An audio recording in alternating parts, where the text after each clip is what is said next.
Good afternoon, everyone. Welcome to the studios of Grafton Community Television. This is Meet the Candidate. I'm Bob DeToma.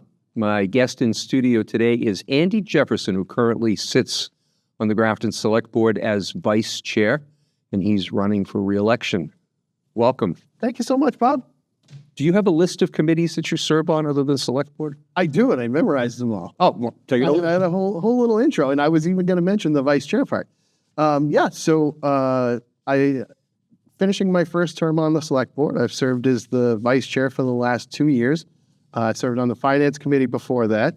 Both of those committees send representatives to other boards and committees. So as a result, I've gotten to serve on the TRICOM, the Library Building and Planning Committee, Affordable Housing Trust, and Waste Reduction and Recycling. Okay.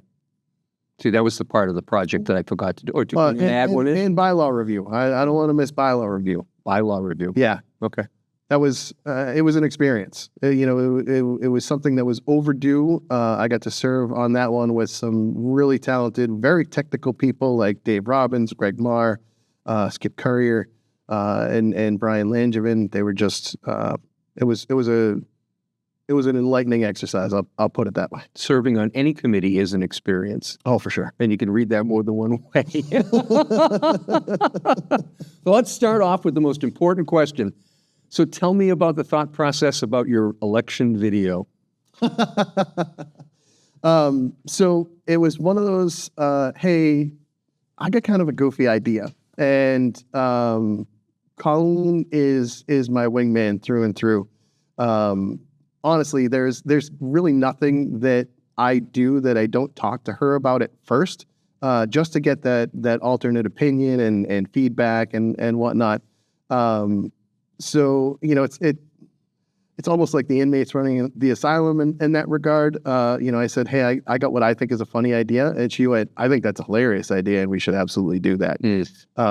So we pulled it off. We had a great time doing it. You knew which song you wanted to use? It was all about the song. Yep, from the start. And then did you draw a storyboard out like they do in Hollywood? We did. Yep. You did? Okay. Yep. We did. This is good to know. I'm a graphic designer in my 9 to 5. And that is something that we end up doing, is storyboarding either videos, animations, things like that, calling them all out. And I told Colleen I would take care of that. Within 5 minutes, she had drawn up her own storyboard anyway, because that's how Colleen is. She's incredibly motivated. She gets right to the task at hand, and just a great person. So with all these skills you have, why aren't you spending more time down here? And the answer is because of all those committees. Exactly. That's exactly it. I try and get down here as often as I can. I love spending time with you, Bill. Really appreciate the service that you provide all of Grafton and keeping our residents up to date. You cover all our boards, committees, events around town, programming. It's a real resource down here at GCTV.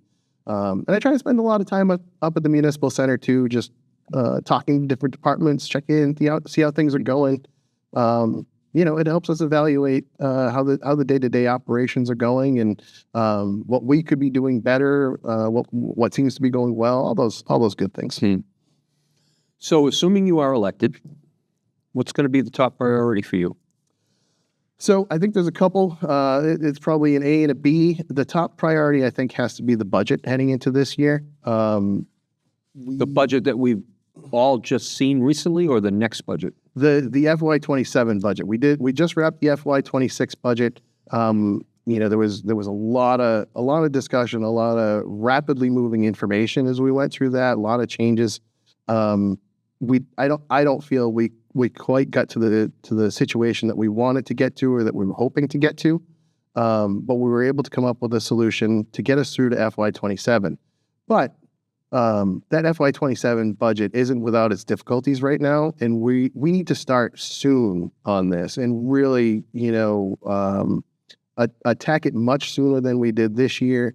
And I think one of the other faults, I guess, that kind of gummed up the process, we tried to get to really exact figures and numbers and really draw those out. And we went through a variety of different options as to what an override could look like or service reductions, really trying to find that sweet spot. And I think, unfortunately, we ended up overanalyzing and not giving ourselves enough time to do the outreach and everything that we need to make that sort of objective successful. So we need to start that process sooner for FY27. I think we need to, maybe not wait until we get some of the more definitive numbers, work with some of the educated guess numbers that we have and estimates, and just kind of plan accordingly and lay out the best possible scenario for the future. I think, another important aspect of that is we're going to be having some serious override discussions. And to me, that's always a voter issue. For the select board is, in my opinion, in this situation, we gather the information, we can make a recommendation and express to voters how we think it would be best to move forward. But ultimately, it's my strong opinion that decision has to lie with them. That's what town government is about. The residents are the ones that make the choice. So you kind of took the wind out of my sails for the next question, because it was going to be about the budget process. Cool. I can hit you with the second part of that. Well, I'll lay it out for you. So, what parts of the budget process, in your opinion, work really well, and what do you think needs improvement? I think it's tough to identify any one aspect of the budget process in particular that I'm going to say didn't go well. Our department heads do a really good job of tracking their budgets, and if the TA says you need to level fund this year, they level fund. There's great leadership and respect up there, so that everybody really works together. The superintendent did the same. There was a lot of intensive work that happened between them. Between him and the school committee, a lot of intensive work that then happened at the TRICOM when the full finance committee, school committee, and select board got together. Again, it's my opinion that it's on the select board to, I think, own the weaker part of the process this year. I think everything we did was really well intentioned, and we really wanted to button something up to get the voters the best possible scenario we could. And got in our own way to a degree. So, in terms of what goes great, I think everybody does a fantastic job up there. I think the select board did a good job, but I think the room for improvement lies on our end in driving that process a little bit more, being a little more deliberate with our feedback to the town administrator or the superintendent, and honestly getting after that process sooner, like I mentioned previously. It's difficult because a lot of the state reimbursement numbers don't come in until later in February or March, and you get closer and closer to that budget deadline. So there are still a lot of question marks when you get to that point in the process. But I think we need to be able to, we see the budget year after year. We have reasonable expectations of what those numbers are going to be. So we have to trust that instinct a little bit more moving forward in our decision-making process. How many other committee meetings do you watch on GCTV or GGTV? So I try and catch, if I'm not in person, I try and catch the school committee pretty regularly, the finance committee whenever they meet, because again, we integrate with each other quite a bit. I'm generally interested in what the community preservation committee is doing, and what projects we're choosing to fund there. Affordable housing is a big topic for me. So that's one of the committees that I really enjoy watching their meetings and spending time with them. So what do you take away from those meetings when you watch them? Oh, all sorts of stuff. That's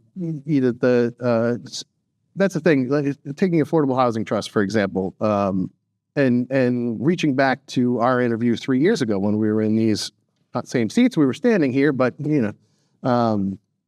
we talked about how there's Grafton has a lot of irons in the fire with affordable housing in particular.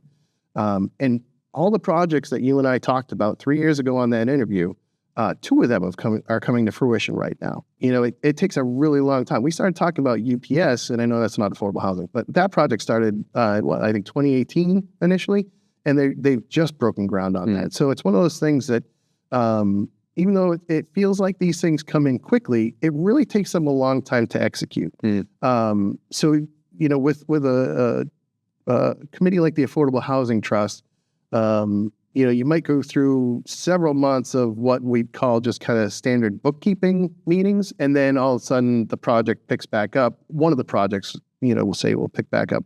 1727 went through that process. 1727 Upton Street, the old DPW. Right now, 25 Worcester Street, they just started getting some updates on. We're doing the 55 plus housing over there. And that project is, starting to gain some momentum. But again, they take several years to come to fruition. So, it's kind of peaks and valleys in terms of the information that you can take away from that. It's like pushing a rock uphill until you get to the other side, and then it's...